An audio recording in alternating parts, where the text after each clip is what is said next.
another topic that we will discuss today. So, we will share some facts and information about the world of pole planting and work practices.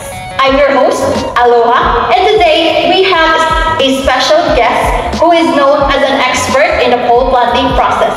Everyone, please let us all welcome Miss Franz Nicole Nawago. Hi, Franz Nicole. Thank you for having me. Aloha. I'm so very grateful to be here in your set, and I am so excited to share some valuable insights about pole planting with our listeners and of course, sa atong mga viewers, di ba? That's great to hear, Nicole. So, Nicole, today we will do another commentary and reaction video. So, for now, let's watch the video and discuss about the pole planting process. And our guest today is sure an expert, right? Of course. So that's right. I'm so excited to share my experience and expertise and also insights about my work.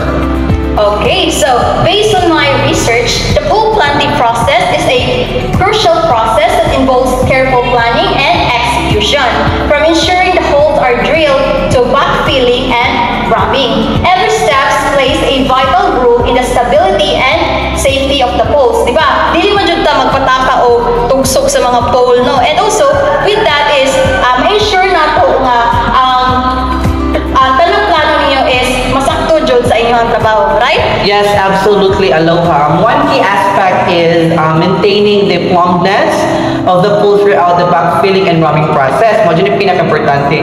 This ensures that the pole stands upright and secured. Dapat dyan dili hiwi ang mga poste. Tindog dyan siya. O talong dili hiwi, dili takilid, parehas sa pero sa uban na mga takilid nila. Cheers! Boy, Nicole! Anyways, here in this video, we see the crucial steps of backfilling and ramming at 300 mm intervals. It's essential for the stability of the poles based from what you said, right?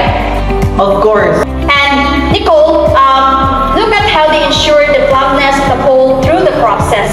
That attention to detail is in the pole planting is gitarong jud nila pag-process, no? Which is sakto jud dili lang kay magpakakala sila og taod sa anang poste. Yes, of course. And moving on, we see that they are avoid mga dungas, mga culverts. Is vital to prevent damage and obstruction. I see the importance of selecting the right location to minimize interference from the trees. And back to the part where we call it the suggested work practices for pole planting. I see here that avoiding dongas, culverts, and drains is important. So could you elaborate on ano na siya? Absolutely, of course. Yes, avoiding such areas help prevent potential damage to the poles and ensures that they place in a stable ground. And it also minimizes the risk of obstructions to road users and maintenance activities. Diba straight English? Makaadto. Anyways, mauna ko akong giingon, dapat dyan i-avoid nila para dili ma-damage ang mga poles kay kitay makatay sa atong mga boss, mga instructor or constructor rather. Alisod na matadakan namin. Okay, so that makes a lot of sense, no? Sakto dyan na siya, Nicole. I also noticed the importance of selecting the right location to minimize interference from the trees. How does this impact the overall pole planting process, Nicole? Selecting a location that minimizes tree interferences is crucial for a long-term stability of the pole. So dapat mga less mga punuan. So it may slightly increase the construction costs, but it significantly reduces the risk of future issues and tree roots and affecting the poles. So likayan dyan nato ang mga kahoy, kaya aside para ma-avoid nato ang mga future issues sa mga kahoy of course, and masuko nato ang mga Mother Earth. Kaya magkuhan, mga damage man, so lisod na laing masuko, dili nato makita. Ano dyan siya? Tinuod dyan na siya, Franz.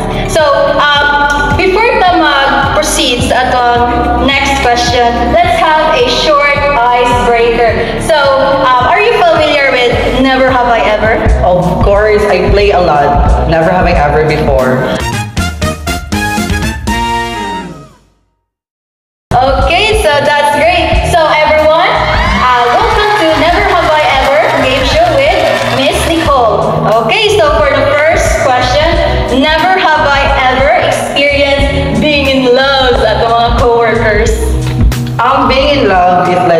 very impassable, but I think I would say I have never.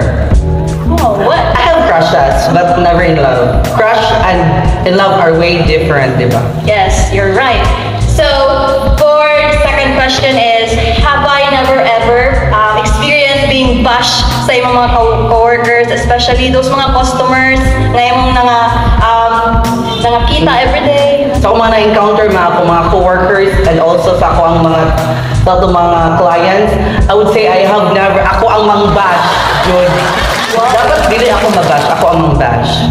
Okay, so for our final question, so never have I ever nagreklamo sa imong work or nagmahay sa aning field na imong isudlan? I have. I would say I have kay potentially I am a beauty queen by heart. Charot! Okay. Pero kung ano siya, I'm very grateful man po sa akong work. Pero gamay na siya feel no. Charot! Okay, so thank you so much for that. Of course. Miss Nicole. So moving on to the types of stays used in pole planting. Could you explain the differences between terminal stays, line stays, wind stays, and angel stays? So daghan kay nag-stay sa life, no? Nag-stay pa siya apel. But anyways, terminal stays are essential at the start and end of the route. While line stays are installed at the regular intervals along the route, wind stays stabilize the cable route against the wind, and angle stays counteract changes the direction. Each type serves a specific purpose, Jud, to ensuring the stability of the pole and the cable as well. Di ba, kada type sa mga wires, Jud, or stay sa wires, kay laso lang nga nag-stay sila. So, para sa mga purpose, Jud, po nila differently. Para makasupport sila sa pole. Pero ako, wala yung nag-stay. So, ako, charot. So, ang purpose, muna yung purpose na sa kalibutan ang mga mag-support o mag-support sa mga stays. Okay, so funny and fascinating, Miss Nicole. You're such a gullible person, you know? Kadrama ba, oy? So, move on na ta. Okay, so what about stay guards and struts? How do they contribute to the safety of the pole planting setup? Okay, so stay guards enhance visibility and safety for the pedestrians and vehicles, while struts provide an alternative to stays in a certain situation. They help counteract cable strains and prevent traffic hazards, ensuring the secure pole planting configuration. Kabalo na tabi sa pag naay basta naay mga stay guard na jud, if tanga ang mga nagbike, tanga jud na sila o ang mga motor. Ginadanghag ang disgrasya gihapon. Kung sa'y puro sa stay guard, bitaw, nagihapon na siya para sa mga katawhan, padili sa mga disgrasya o iwas sa mga disgrasya, of course. So, we're siya guardian angel, no? Ano? So, sakto ka, pero dapat maghihapon mag-care ka sa safety sa tao, no? So, anyways, lastly, let's touch on the depth of stay wires planted in the ground. Could you explain the ideal depth and spread or height or ratio for optimal pole stability? When planting stay wires sa pole, it is important to bury them at the tip where the part without thread sticks or a little above the ground. This helps keep them secured. The spread, the height ratio, is about how far the pole base is from where the stays enter the ground. Getting this ratio right is the key to making sure that the pole stays steady, even the face with different weather condition. Wala na ko ng explanation na Jud, that's period. Okay, so thank you, Miss Nicole. So thank you for sharing your expertise on pole planting process and work practices. It's been a truly enlightening discussion, labi na sa imong mga inside comments, especially sa ato ang pag-game show nga Never Have I Ever. So that is a new insight na nga akong naibalaan about sa imo, ha? So thank you so much, Nicole. Thank you so much as well, Aloha. It is my pleasure, and I hope my listeners have gained valuable insights in the world of pole planting and the importance of proper techniques for the safe and secured setup. Lagi salamat jud kay nagpapadayon nato jud ang pagpaminaw, and despite sa mga akong mga side comments, love na kita, love all. Okay, so that's all for today's discussion. Thank you for tuning in, and we look forward to exploring more exciting topics with you in the future. Stay safe and informed.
And this is when the